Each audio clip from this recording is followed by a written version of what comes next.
Hi friends, ಹೇಗಿದ್ದೀರಾ? ಕೆಲವು million ವರ್ಷಗಳ ಹಿಂದೆ ಈ ಸಮುದ್ರಗಳಲ್ಲಿ ಭಯಂಕರವಾದ ರಾಕ್ಷಸ ಜೀವಿಗಳು ಭೂಮಂಡಲವನ್ನೇ ಆಳಿದ್ವು ಅಂದ್ರೆ ತಪ್ಪಾಗಲ್ಲ.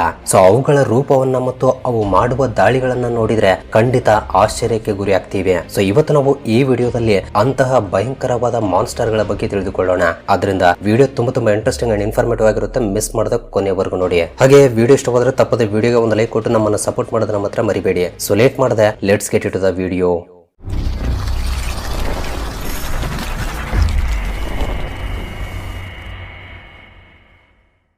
Number 1, Mussaurus. ಒಂದ್ಸಲ ಇದರ ತಲೆಯ ಭಾಗವನ್ನ ನೀವೇ ನೋಡಿ ಎಷ್ಟು ದೊಡ್ಡದಿದೆ ಅಂತ. ಈ ಫೋಟೋವನ್ನ ನೋಡ್ತಾ ಇದ್ರೇನೆ ನಮ್ಗೆ ಅರ್ಥವಾಗಿ ಬಿಡುತ್ತೆ ಈ ಮಾನ್ಸ್ಟರ್ ಆಗಿನ ಕಾಲದಲ್ಲಿ ಎಷ್ಟು ದೊಡ್ಡದಾಗಿತ್ತು ಅಂತ. ಅಷ್ಟೇ ಅಲ್ಲ, ಆಗಿನ ಕಾಲದಲ್ಲಿ ಬದುಕಿರುವ ದೊಡ್ಡ ದೊಡ್ಡ ಶಾರ್ಕ್ ಮೀನುಗಳಿಗೂ ಕೂಡ ನರಕ ತೋರಿಸಿ ಸಾಯಿಸಿ ತಿಂತಾ ಇತ್ತು. ಈ ಮಾನ್ಸ್ಟರ್ ಬರೋಬ್ಬರಿ 56 ಅಡಿಗಳಷ್ಟು ಉದ್ದದವರೆಗೆ ಬೆಳೆಯಬಲ್ಲದು ಮತ್ತು 20,000 ಕೆಜಿಗಳಷ್ಟು ತೂಕವನ್ನು ಕೂಡ ಹೊಂದಿತ್ತು. ಇವು ಹೆಚ್ಚಾಗಿ ಮೀನುಗಳನ್ನ, ಶಾರ್ಕ್ ಮೀನುಗಳನ್ನ, ಪಕ್ಷಿಗಳನ್ನ ಮತ್ತು ಅದೇ ಜಾತಿಯಲ್ಲಿರುವ ಬೇರೆ ಮೂಸಾಸಾರಸ್ ಗಳನ್ನು ಕೂಡ ಸಾಯಿಸಿ ತಿಂತಾ ಇತ್ತು. ಈಗಿನ ಕಾಲದಲ್ಲಿರುವ ಶಾರ್ಕ್ ಮೀನುಗಳು ಅವುಗಳ ಆಹಾರವನ್ನ ಒಂದೊಂದು ಬಾರಿ ಈ ರೀತಿ ಗಾಳಿಯಲ್ಲಿ ಹಾರಿ ಹಿಡಿದುಕೊಳ್ಳುತ್ತವೆ. ಸೇಮ್ ಇದು ಕೂಡ ಅದೇ ರೀತಿ ಗಾಳಿಯಲ್ಲಿ ಹಾರಿ ಅವುಗಳ ಆಹಾರವನ್ನ ಹಿಡಿದುಕೊಳ್ತಾ ಇತ್ತು. 80 ಮಿಲಿಯನ್ ವರ್ಷಗಳ ಹಿಂದೆ ಈ ಸಮುದ್ರದಲ್ಲಿ ಜೀವಿಸಿದ ಅತಿ ಭಯಂಕರವಾದ ಜೀವಿ ಎಂದು ಇದನ್ನ ನೋಡ್ತಾ ಇದ್ರೇನೆ ಅರ್ಥವಾಗಿ ಬಿಡುತ್ತೆ. ಅಷ್ಟೇ ಅಲ್ಲ, ಇದು ಡೈರೆಕ್ಟ್ ಆಗಿ ಮರಿಗಳಿಗೆ ಜನ್ಮ ನೀಡಬಲ್ಲದು. ಆಗಾಗ ಈ ರೀತಿ ಹುಟ್ಟಿದ ಚಿಕ್ಕ ಮರಿಗಳನ್ನ ಶಾರ್ಕ್ ಮೀನುಗಳು ತಿಂತಾ ಇರುತ್ತವೆ. ಇವುಗಳ ಪಳಿಯುಳಿಕೆಗಳನ್ನ ಮೊಟ್ಟ ಮೊದಲ ಬಾರಿ 1764ರಲ್ಲಿ ನೆದರ್ಲ್ಯಾಂಡ್ ನಲ್ಲಿ ಕಂಡುಕೊಂಡಿದ್ದಾರೆ. ನಂಬರ್ 2, ಪಲಾಯಿಯೋಫಿಸ್. ಈಗ ನೀವಿಲ್ಲಿ ನೋಡ್ತಾ ಇರುವ ಹಾವನ್ನ ನಾನು ಬಹಳಷ್ಟು ಬಾರಿ ಬಹಳಷ್ಟು ವಿಡಿಯೋಗಳಲ್ಲಿ ತೋರಿಸಿದ್ದೀನಿ. ಆದ್ರೆ ನಾವು ನೋಡುವ ಈ ಹಾವು ಕೇವಲ 9 ಅಡಿಗಳಷ್ಟು ಉದ್ದ ಮಾತ್ರವೇ ಇರುತ್ತೆ. ಹಾಗಾದ್ರೆ ಆಗಿನ ಸಮಯದಲ್ಲಿ ಜೀವಿಸಿದ ಅಂದ್ರೆ ಸರಿಸುಮಾರು 40 ಮಿಲಿಯನ್ ವರ್ಷಗಳ ಹಿಂದೆ ಜೀವಿಸಿದ ಈ ಅತಿ ದೊಡ್ಡ ಹಾವು ಬರೋಬ್ಬರಿ 40 ಅಡಿಗಳಷ್ಟು ಉದ್ದದವರೆಗೆ ಇತ್ತಂತೆ. ಈ ಅತಿ ದೊಡ್ಡ ಹಾವು ನಾರ್ತ್ ಅಮೆರಿಕಾ, ಯುರೋಪ್ ಮತ್ತು ಆಫ್ರಿಕಾದಲ್ಲಿರುವ ಸಮುದ್ರಗಳಲ್ಲೂ ಕೂಡ ಜೀವಿಸಿತ್ತು. ಇದು ಹೆಚ್ಚಾಗಿ ದೊಡ್ಡ ದೊಡ್ಡ ಮೀನುಗಳನ್ನ ಮತ್ತು ರೆಪ್ಟೈಲ್ಸ್ ಗಳನ್ನ ತಿಂದು ಜೀವಿಸ್ತಾ ಇತ್ತು. ಒಂದು ಕಡೆ ಭೂಮಿಯ ಮೇಲೆ ಟೈಟಾನೋಬೋವಾ ಭೂಮಿಯನ್ನ ಆಳ್ತಾ ಇದ್ರೆ, ಇನ್ನೊಂದು ಕಡೆ ಸಮುದ್ರಗಳಲ್ಲಿ ಈ ಅತಿ ದೊಡ್ಡ ಹಾವು ಸಮುದ್ರದ ಜೀವಿಗಳಿಗೆ ನರಕವನ್ನ ತೋರಿಸ್ತಾ ಇತ್ತಂತೆ. ಈಗ ಜೀವಿಸ್ತಾ ಇರುವ ಅನಕೊಂಡ ಹಾವು ಅದರ ಬಾಯಿಯನ್ನ ಎಷ್ಟು ದೊಡ್ಡದಾಗಿ ತೆರೆಯುತ್ತೋ, ಈ ಹಾವು ಕೂಡ ಅದರ ಬಾಯಿಯನ್ನ ಅದೇ ರೀತಿ ತೆರೆದು ದೊಡ್ಡ ದೊಡ್ಡ ಜೀವಿಗಳನ್ನ ಹಿಡಿದುಕೊಂಡು ಸಾಯಿಸಿ ತಿಂತಾ ಇತ್ತು. ಇದರ ಪಳಿಯುಳಿಕೆಗಳನ್ನ ಮೊಟ್ಟ ಮೊದಲ ಬಾರಿ 1822ರಲ್ಲಿ ಯುರೋಪ್ ನಲ್ಲಿ ಕಂಡು ಹಿಡಿದಿದ್ದಾರೆ. ನಂಬರ್ 3, ಸಿಫಾಕ್ಟಿನಸ್. ಸುಮಾರು 85ರಿಂದ 65 ಮಿಲಿಯನ್ ವರ್ಷಗಳ ಹಿಂದೆ ಜೀವಿಸಿದ ಈ ಮಾನ್ಸ್ಟರ್ ಆಗಿನ ಸಮಯದಲ್ಲಿ ಬದುಕಿರುವ ಪ್ರತಿಯೊಂದು ಜೀವಿಗಳಿಗೆ ಒಂದು ರಾಕ್ಷಸ ಜೀವಿಯಾಗಿತ್ತು. ಯಾಕೆಂದ್ರೆ ಇದು ಬರೋಬ್ಬರಿ 20 ಅಡಿಗಳಷ್ಟು ಉದ್ದವಿರುವ ಒಂದು ಅತಿ ದೊಡ್ಡ ಮೀನು. ಮೊಟ್ಟ ಮೊದಲ ಬಾರಿ ಈ ಮೀನಿನ ಪಳಿಯುಳಿಕೆಗಳನ್ನ 1850ರಲ್ಲಿ US ನ ಕಾನ್ಸಾಸ್ ನಲ್ಲಿ ಕಂಡುಕೊಳ್ತಾರೆ. ಆಗಿನ ಸಮಯದಲ್ಲಿ ಇದನ್ನ ನೋಡಿದ ಶಾಸ್ತ್ರಜ್ಞರು ಕೂಡ ಭಯಪಟ್ಟಿದ್ದಾರೆ. ಯಾಕೆಂದ್ರೆ ಅದರ ಸೈಜ್ ಮತ್ತು ಅದರ ರೂಪ ಮತ್ತು ಅದರ ಬಲವಾದ ಹಲ್ಲುಗಳನ್ನ ನೋಡಿ ಇದು ಆಗಿನ ಕಾಲದಲ್ಲಿ ಸಮುದ್ರದಲ್ಲಿ ಜೀವಿಸಿದ ಜೀವಿಗಳಿಗೆ ನರಕ ತೋರಿಸಿರುತ್ತೆ ಅಂತ ಅಂದುಕೊಳ್ತಾರೆ.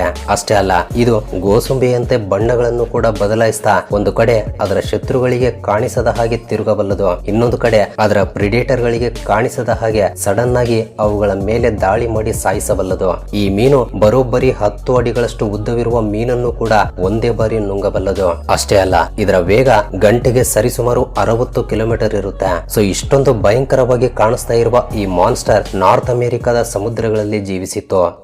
ನಂಬರ್ 4, ಹೆಲಿಕಾಪ್ರಿಯಾನ್. 1899ರಲ್ಲಿ ಮೊಟ್ಟ ಮೊದಲ ಬಾರಿ ಇವುಗಳ ಪಳಿಯುಳಿಕೆಗಳನ್ನ ಕಂಡು ಹಿಡಿದಾಗ ಪುರಾವಸ್ತು ಶಾಸ್ತ್ರಜ್ಞರು ಕೂಡ ಇದು ಯಾವ ಜೀವಿದು ಎಂದು ತಿಳಿಯದೆ ತಲೆ ಕೆಡಿಸಿಕೊಳ್ತಾರೆ. ಆದ್ರೆ ಬಹಳಷ್ಟು ವರ್ಷಗಳ ನಂತರ ಇವರಿಗೆ ಅರ್ಥವಾಗುತ್ತೆ ಇದು ಇಷ್ಟು ದೊಡ್ಡ ಮಾನ್ಸ್ಟರ್ ಮೀನಿನ ಪಳಿಯುಳಿಕೆ ಎಂದು. ಅಷ್ಟೇ ಅಲ್ಲ, ನಮಗೆ ಶಾರ್ಕ್ ಮೀನಿನಂತೆ ಕಾಣಿಸುವ ಈ ಮಾನ್ಸ್ಟರ್ ಶಾರ್ಕ್ ಮೀನಲ್ಲ, ಇದು ಕೇವಲ ಒಂದು ಮೀನಷ್ಟೇ.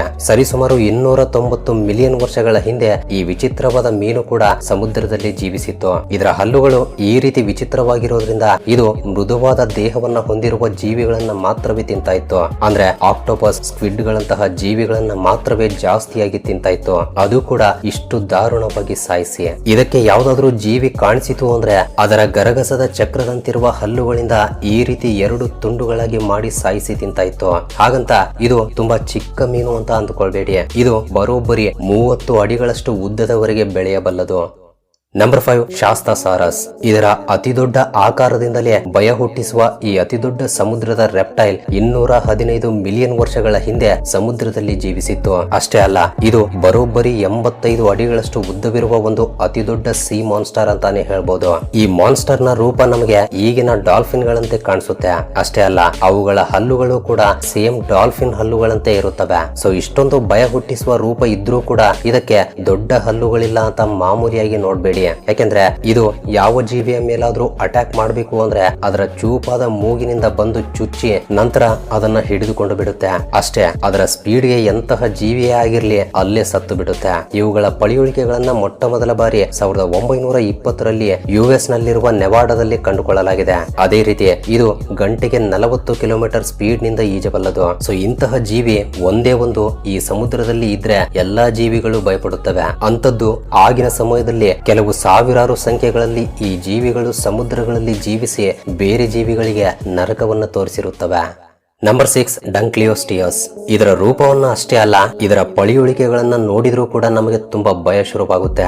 ಒಂದ್ಸಲ ನೀವೇ ಅದರ ಹಲ್ಲುಗಳನ್ನ ನೋಡಿ. ಇವುಗಳನ್ನ ನೋಡ್ತಾ ಇದ್ರೇನೆ ಅರ್ಥವಾಗಿ ಬಿಡುತ್ತೆ ಇದು ಆಗಿನ ಕಾಲದಲ್ಲಿ ಬದುಕಿದ್ದ ಜೀವಿಗಳಿಗೆ ಎಷ್ಟು ನರಕವನ್ನ ತೋರಿಸಿದೆ ಅಂತ.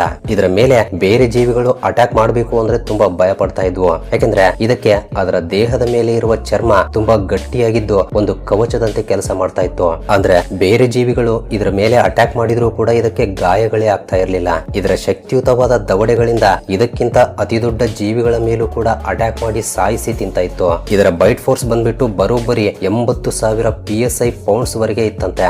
ಅದೇ ರೀತಿ 350 ಮಿಲಿಯನ್ ವರ್ಷಗಳ ಹಿಂದೆ ಬದುಕಿರುವ ಈ ಮಾನ್ಸ್ಟರ್ ಸರಿಸುಮಾರು 1700 kgಗಳಷ್ಟು ತೂಕವನ್ನ ಹೊಂದಿತ್ತು. ಈ ಭಯಂಕರವಾದ ಮಾನ್ಸ್ಟರ್ ಪಳಿಯುಳಿಕೆಗಳನ್ನ ಮೊಟ್ಟ ಮೊದಲ ಬಾರಿ 1867ರಲ್ಲಿ US ನಲ್ಲಿರುವ ಓಹಿಯೋದಲ್ಲಿ ಕಂಡುಕೊಂಡಿದ್ದಾರೆ.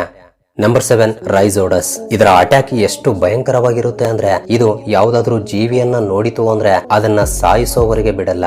ಅಕಸ್ಮಾತ್ ಆ ಜೀವಿ ತಪ್ಪಿಸಿಕೊಂಡು ಹೋದ್ರೂ ಕೂಡ ಅದರ ಫಿನ್ಸ್ ಸಹಾಯದಿಂದ ನಡೆದುಕೊಂಡು ಹೋಗಿ ಅವುಗಳನ್ನ ಇಷ್ಟು ಭಯಂಕರವಾಗಿ ಸಾಯಿಸಿ ತಿಂದು ಬಿಡುತ್ತೆ. ಸರಿಸುಮಾರು 23 ಅಡಿಗಳಷ್ಟು ಉದ್ದವಿರುವ ಈ ಅತಿದೊಡ್ಡ ಮೀನು ಎಂಬುದು ಆಗಿನ ಸಮಯದಲ್ಲಿ ಅಂದ್ರೆ ಸರಿಸುಮಾರು 330 ಮಿಲಿಯನ್ ವರ್ಷಗಳ ಹಿಂದೆ ನಾರ್ತ್ ಅಮೆರಿಕಾದ ಮಹಾಸಮುದ್ರಗಳನ್ನ ಆಳಿದೆ ಅಂತಾನೆ ಹೇಳ್ಬೋದು. ಭಯಂಕರವಾಗಿ ಕಾಣಿಸುವ ಇದರ ರೂಪವಷ್ಟೇ ಅಲ್ಲ, ಅದರ ಹಲ್ಲುಗಳು ಕೂಡ ಅಷ್ಟೇ ಭಯಂಕರವಾಗಿರುತ್ತವೆ. 1880ರಲ್ಲಿ ಮೊಟ್ಟ ಮೊದಲ ಬಾರಿ ಇವುಗಳ ಪಳಿಯುಳಿಕೆಗಳನ್ನ ಕಂಡುಕೊಂಡಾಗ ಅವುಗಳ ಹಲ್ಲುಗಳನ್ನ ನೋಡಿ ಪುರಾವಸ್ತು ಶಾಸ್ತ್ರಜ್ಞರು ಕೂಡ ಶಾಕ್ ಆಗಿದ್ರಂತೆ.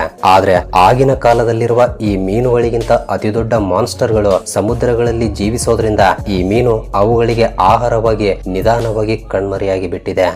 ಫ್ರೆಂಡ್ಸ್, ಮುಂದಿನ ವಿಷಯಕ್ಕೆ ಹೋಗೋಕೆ ಮುಂಚೆ ಒಂದು ವೇಳೆ ನೀವು ಈ ವಿಡಿಯೋನ ಫುಲ್ ಸ್ಕ್ರೀನ್ ಅಲ್ಲಿ ನೋಡ್ತಾ ಇದ್ರೆ ನಿಮ್ಮ ಮೊಬೈಲ್ ಅನ್ನು ಸ್ವಲ್ಪ ಟಿಲ್ಟ್ ಮಾಡಿ ಕೆಳಗಡೆ ಕಾಣ್ತಾ ಇರುವ ಲೈಕ್ ಬಟನ್ ಕಲರ್ ಚೇಂಜ್ ಮಾಡಿಬಿಡಿ. ಅಂಡ್ ಸಬ್ಸ್ಕ್ರೈಬ್ ಮಾಡಿಕೊಂಡಿರುವ Vismayavani family members, love you so much. And first time ಯಾರಾದರೂ ನಮ್ಮ ಚಾನಲ್ ಅನ್ನ ಈಗ ನೋಡ್ತಾ ಇದ್ರೆ ಕೆಳಗಡೆ ಕಾಣ್ತಾ ಇರುವ ರೆಡ್ ಕಲರ್ ಸಬ್ಸ್ಕ್ರೈಬ್ ಬಟನ್ ಮೇಲೆ ಕ್ಲಿಕ್ ಮಾಡಿ ಸಬ್ಸ್ಕ್ರೈಬ್ ಮಾಡ್ಕೊಂಡು ಪಕ್ಕದಲ್ಲಿರುವ ಬೆಲ್ ಐಕನ್ ಅನ್ನ ಆಕ್ಟಿವೇಟ್ ಮಾಡ್ಕೊಳ್ಳಿ. ಅಂಡ್ ಬೆಲ್ ಐಕನ್ ಆನ್ ಮಾಡ್ಕೊಳ್ಳೋದು ತುಂಬಾ ಇಂಪಾರ್ಟೆಂಟ್, ಮರಿಬೇಡಿ. ನಂಬರ್ 8 ಮೆಗಾಲೋಡಾನ್. ಮನುಷ್ಯರ ಜೊತೆ ಹೋಲಿಸಿದ್ರೆ ಇದರ ಬಾಯಿಯೇ ಇಷ್ಟೊಂದು ದೊಡ್ಡದಾಗಿದೆ ಅಂದ್ರೆ ಅದರ ಪೂರ್ತಿ ದೇಹ ಎಷ್ಟು ದೊಡ್ಡದಾಗಿರುತ್ತೆ ಗೊತ್ತಾ? ನಾವು ಊಹಿಸಿರುವ ಹಾಗೆ ಈ ಶಾರ್ಕ್ ಮೀನು ಸರಿಸುಮಾರು 60 ಅಡಿಗಳಷ್ಟು ಉದ್ದ ಮತ್ತು ಸರಿಸುಮಾರು 45,000 kgಗಳಷ್ಟು ತೂಕವನ್ನ ಹೊಂದಿತ್ತು. ಒಂದ್ಸಲ ನೀವೇ ಈ ಮೆಗಾಲೋಡಾನ್ ಹಲ್ಲುಗಳನ್ನ ನೋಡಿ. ಕೇವಲ ಅದರ ಒಂದು ಹಲ್ಲು ನಮ್ಮ ಅಂಗೈಯಷ್ಟು ದೊಡ್ಡದಾಗಿದೆ ಅಂದ್ರೆ ನೀವೇ ಅರ್ಥ ಮಾಡ್ಕೊಳ್ಳಿ ಇದು ಎಷ್ಟು ಭಯಂಕರವಾದ ಜೀವಿ ಅಂತ. ಸರಿಸುಮಾರು 20 ಮಿಲಿಯನ್ ವರ್ಷಗಳ ಹಿಂದೆ ಜೀವಿಸಿದ್ದ ಈ ಭಯಂಕರವಾದ ಶಾರ್ಕ್ ಮೀನು ದೊಡ್ಡ ದೊಡ್ಡ ಮ್ಯಾಮಲ್ಸ್ ಗಳನ್ನ, ವೇಲ್ಸ್ ಗಳನ್ನ, ಡಾಲ್ಫಿನ್ಸ್ ಗಳನ್ನ, ಆಮೆಗಳನ್ನ ಮತ್ತು ದೊಡ್ಡ ದೊಡ್ಡ ಮೀನುಗಳನ್ನು ಕೂಡ ತುಂಬಾ ಭಯಂಕರವಾಗಿ ಬೇಟೆಯಾಡಿ ಸಾಯಿಸಿ ತಿಂತಾ ಇತ್ತು. ಅದೇ ರೀತಿ ಇದು ಗಂಟೆಗೆ 60 ಕಿಲೋಮೀಟರ್ ಸ್ಪೀಡ್ ನಿಂದ ಈಜೋದ್ರಿಂದ ಇದರ ಕಣ್ಣಿಗೆ ಯಾವುದಾದ್ರೂ ಜೀವಿ ಕಾಣಿಸಿತು ಅಂದ್ರೆ ಆ ಜೀವಿ ಆಲ್ಮೋಸ್ಟ್ ಇದಕ್ಕೆ ಶರಣಾಗ್ಲೇಬೇಕು. ಸರಿಸುಮಾರು 3 ಮಿಲಿಯನ್ ವರ್ಷಗಳ ಹಿಂದೆಯಷ್ಟೇ ಈ ಮೆಗಾಲೋಡಾನ್ ಅಳಿದು ಹೋಗಿದೆ ಎಂದು ವಿಜ್ಞಾನಿಗಳು ಹೇಳ್ತಿದ್ದಾರೆ. ಆದ್ರೆ ಇಲ್ಲಿಯವರೆಗೆ ನಾವು ಸಮುದ್ರದ ಬಗ್ಗೆ ತಿಳಿದುಕೊಂಡಿದ್ದು ಕೇವಲ 5% ಮಾತ್ರವೇ. ಅದಕ್ಕಾಗಿಯೇ ಈ ಜೀವಿ ಈ ಸಮುದ್ರದ ಆಳದಲ್ಲಿ ಎಲ್ಲಾದ್ರೂ ಒಂದು ಜಾಗದಲ್ಲಿ ಬದುಕಿರಬಹುದು ಎಂದು ಕೆಲವು ಜನ ವಿಜ್ಞಾನಿಗಳು ನಂಬ್ತಿದ್ದಾರೆ. Number 9 mega ಪಿರಾನ. ಕೆಲವು ಮಿಲಿಯನ್ ವರ್ಷಗಳ ಹಿಂದೆ ಬದುಕಿದ್ದ ಪ್ರತಿಯೊಂದು ಜೀವಿ ಒಂದು ಮಾನ್ಸ್ಟರ್ ನಂತೆ ಇರ್ತಾ ಇದ್ವು. ಅಂತದ್ದು ಕೇವಲ 2.5 ಅಡಿಗಳಷ್ಟು ಉದ್ದವಿರುವ ಈ ಮೆಗಾ ಪಿರಾನ ಮೀನುಗಳು ಕೂಡ ಯಾವುದರಲ್ಲೂ ಕಡಿಮೆ ಇಲ್ಲ ಎಂದು ಹೇಳ್ಬೋದು. ಇದು ನೋಡೋಕೆ ಒಂದು ಚಿಕ್ಕ ಮೀನಿನಂತೆ ಇದ್ರೂ ಕೂಡ ಇದಕ್ಕಿರುವ ಅತಿ ಭಯಂಕರವಾದ ಹಲ್ಲುಗಳು ಮತ್ತು ಅದರ ಕೋಪದಿಂದ ಇದು ಕೂಡ ಒಂದು ಅತಿ ಭಯಂಕರವಾದ ಮಾನ್ಸ್ಟರ್ ಮೀನು ಎಂದು ಹೆಸರನ್ನ ಪಡೆದುಕೊಂಡಿದೆ. ಸರಿಸುಮಾರು 10 ಮಿಲಿಯನ್ ವರ್ಷಗಳ ಹಿಂದೆ ಇವು ಮಾಡಿರುವ ದಾಳಿ ಅಷ್ಟಿಷ್ಟಿರಲ್ಲ. ಈ ಮೀನುಗಳಿಗೆ ಹಸಿವು ತುಂಬಾ ಜಾಸ್ತಿ ಇರುತ್ತೆ. ಅದಕ್ಕಾಗಿಯೇ ಇವು ಹೆಚ್ಚಾಗಿ ಮೀನುಗಳನ್ನ, ಮ್ಯಾಮಲ್ಸ್ ಗಳನ್ನ, ರೆಪ್ಟೈಲ್ಸ್ ಗಳನ್ನ ಮತ್ತು ಅತಿ ದೊಡ್ಡ ಆಮೆಗಳನ್ನು ಕೂಡ ತುಂಬಾ ಸುಲಭವಾಗಿ ಸಾಯಿಸಿ ತಿಂದು ಬಿಡ್ತಾ ಇದ್ವು. ಅಷ್ಟೇ ಅಲ್ಲ, ಅವುಗಳ ಮೈ ಮೇಲಿರುವ ಚಿಪ್ಪುಗಳನ್ನು ಕೂಡ ತುಂಡು ತುಂಡಾಗಿ ಮಾಡಿ ಬಿಡ್ತಾ ಇದ್ವಂತೆ. ಈ ಮೀನುಗಳ ಬೈಟ್ ಫೋರ್ಸ್ ಸರಿಸುಮಾರು 1200 PSI ಗಳವರೆಗೆ ಇತ್ತಂತೆ. ಇದೇ ಕಾರಣದಿಂದ ಎಂತಹ ಜೀವಿಯನ್ನೇ ಆಗ್ಲಿ ತುಂಬಾ ಸುಲಭವಾಗಿ ಈ ಮೀನುಗಳು ದಾಳಿ ಮಾಡಿ ಸಾಯಿಸ್ತಾ ಇದ್ವು. ಆದ್ರೆ ಈಗ ಇರುವ ಪಿರಾನ ಮೀನುಗಳ ಬೈಟ್ ಫೋರ್ಸ್ ಚೆಕ್ ಮಾಡಿದ್ರೆ ಅವುಗಳ ಬೈಟ್ ಫೋರ್ಸ್ ಕೇವಲ 69 ಪೌಂಡ್ಸ್ ಮಾತ್ರವೇ ಇವೆ. ಅಂದ್ರೆ ಇದರಿಂದ ನೀವೇ ಅರ್ಥ ಮಾಡ್ಕೊಳ್ಳಿ ಆಗಿನ ಕಾಲದಲ್ಲಿ ಬದುಕಿರುವ ಈ ಮೆಗಾ ಪಿರಾನಗಳು ಎಷ್ಟು ಬಲವಾಗಿದ್ವು ಅಂತ. ಈ ಭಯಂಕರವಾದ ಮೀನಿನ ಪಳೆಯುಳಿಕೆಗಳನ್ನ ಮೊಟ್ಟ ಮೊದಲ ಬಾರಿ ಅರ್ಜೆಂಟೀನಾದಲ್ಲಿ ಕಂಡುಕೊಳ್ಳಲಾಗಿದೆ. Number 10 the ಬ್ಲೂಪ್. ಈ ಜೀವಿ ಸಮುದ್ರಗಳಲ್ಲಿ ಇದೆಯೋ ಇಲ್ವೋ ಯಾರಿಗೂ ಇದುವರೆಗೂ ಗೊತ್ತಿಲ್ಲ. ಆದ್ರೆ ಮೆಗಾಲೋಡಾನ್ ಗಿಂತ ಅತಿ ದೊಡ್ಡ ಶಾರ್ಕ್ ಮೀನು ಎಂದು ಇದನ್ನ ತುಂಬಾ ಪಾಪ್ಯುಲರ್ ಮಾಡಿಬಿಟ್ಟಿದ್ದಾರೆ. ಅಷ್ಟೇ ಅಲ್ಲ, ಇದರ ಮುಂದೆ ಮೆಗಾಲೋಡಾನ್ ಮೀನು ಕೂಡ ತುಂಬಾ ಚಿಕ್ಕದಾಗಿ ಕಾಣಿಸುತ್ತೆ ಎಂದು ಹೇಳ್ತಾ ಇರ್ತಾರೆ. ಇದೇ ಕಾರಣದಿಂದ ನಿಜವಾಗ್ಲೂ ಈ ಸಮುದ್ರದಲ್ಲಿ ಮೆಗಾಲೋಡಾನ್ ಗಿಂತ ಇಷ್ಟೊಂದು ಭಯಂಕರವಾದ ಶಾರ್ಕ್ ಮೀನು ಬದುಕಿದೆಯಾ ಎಂದು ಎಲ್ಲರೂ ಡೌಟ್ ಪಡ್ತಾ ಇದ್ದಾರೆ. ಬಹಳಷ್ಟು ವರ್ಷಗಳವರೆಗೆ ರಿಸರ್ಚ್ ಮಾಡಿದ ನಂತರ ತಿಳಿದು ಬಂದಿರುವ ವಿಷಯ ಏನು ಅಂದ್ರೆ, ಕೆಲವು ವರ್ಷಗಳ ಹಿಂದೆ ಪೆಸಿಫಿಕ್ ಮಹಾಸಮುದ್ರದಿಂದ ಒಂದು ಭಯಂಕರವಾದ ಶಬ್ದವನ್ನ ಡಿಟೆಕ್ಟ್ ಮಾಡ್ತಾರೆ. ಅದು ಬರೋಬ್ಬರಿ ನೇಪಾಳದಿಂದ ಜಪಾನ್ ವರೆಗೆ ಕೇಳಿಸುವಷ್ಟು ದೊಡ್ಡದಾಗಿರುತ್ತೆ. ಆ ಶಬ್ದ ಕೂಡ ಬ್ಲೂಪ್ ಎಂದು ಬರೋದ್ರಿಂದ ಈ ಜೀವಿಗೆ ಬ್ಲೂಪ್ ಎಂಬ ಹೆಸರನ್ನ ಇಟ್ಟಿದ್ದಾರೆ. ಆದ್ರೆ ತುಂಬಾ ಲೇಟ್ ಆಗಿ ತಿಳಿದುಕೊಂಡಿರುವ ವಿಷಯ ಏನು ಅಂದ್ರೆ, ಅಂಟಾರ್ಟಿಕಾದಲ್ಲಿರುವ ಕೆಲವು ದೊಡ್ಡ ದೊಡ್ಡ ಐಸ್ಬರ್ಗ್ ಗಳು ಸಮುದ್ರದಲ್ಲಿ ಜಾರಿ ಬೀಳ್ತಾ ಇರುವಾಗ ಇಂತಹ ಬ್ಲೂಪ್ ಎಂಬ ಸೌಂಡ್ ಬರುತ್ತೆ ಎಂದು ಆ ಸೌಂಡ್ ಇದೆ ಎಂದು ತಿಳಿದುಕೊಳ್ತಾರೆ. ಆದ್ರೆ ಇನ್ನು ಕೆಲವು ಜನರು ಇಂತಹ ಒಂದು ಜೀವಿ ಸಮುದ್ರಗಳಲ್ಲಿ ಇದೆ ಎಂದು ವಾದಿಸ್ತಾ ಬರ್ತಿದ್ದಾರೆ. ಹಾಗಾದ್ರೆ ನಿಮಗೆ ಏನ್ ಅನಿಸ್ತಾ ಇದೆ? ಈ ಜೀವಿ ಇನ್ನೂ ಸಮುದ್ರಗಳಲ್ಲಿ ಇರಬಹುದಾ ಇಲ್ವಾ? ತಪ್ಪದೆ ನಿಮ್ಮ ಅನಿಸಿಕೆಗಳನ್ನ ಕೆಳಗಡೆ ಕಮೆಂಟ್ ಮಾಡಿ ತಿಳಿಸಿ. ಸೊ ಇದು ಫ್ರೆಂಡ್ಸ್ ಈ ವಿಡಿಯೋಗೆ ಇಷ್ಟೇ. ವಿಡಿಯೋ ಇಷ್ಟವಾಗಿದ್ರೆ ತಪ್ಪದೆ ವಿಡಿಯೋಗೆ ಒಂದು ಲೈಕ್ ಕೊಟ್ಟು ನಿಮ್ಮ ಫ್ರೆಂಡ್ಸ್ ಅಂಡ್ ಫ್ಯಾಮಿಲಿ ಜೊತೆ ಕೂಡ ಶೇರ್ ಮಾಡಿ. ಅಂಡ್ ಫಸ್ಟ್ ಟೈಮ್ ಯಾರಾದ್ರೂ ನಮ್ಮ ಚಾನಲ್ ಅನ್ನ ಈಗ ನೋಡ್ತಾ ಇದ್ರೆ ತಪ್ಪದೆ ಸಬ್ಸ್ಕ್ರೈಬ್ ಮಾಡ್ಕೊಂಡು ಪಕ್ಕದಲ್ಲಿರುವ ಬೆಲ್ ಐಕನ್ ಅನ್ನ ಆಕ್ಟಿವೇಟ್ ಮಾಡ್ಕೊಳ್ಳಿ. ಅಂಡ್ ವಿಡಿಯೋವನ್ನ ಕೊನೆವರೆಗೂ ನೋಡಿದ್ದಕ್ಕೆ love you so much guys.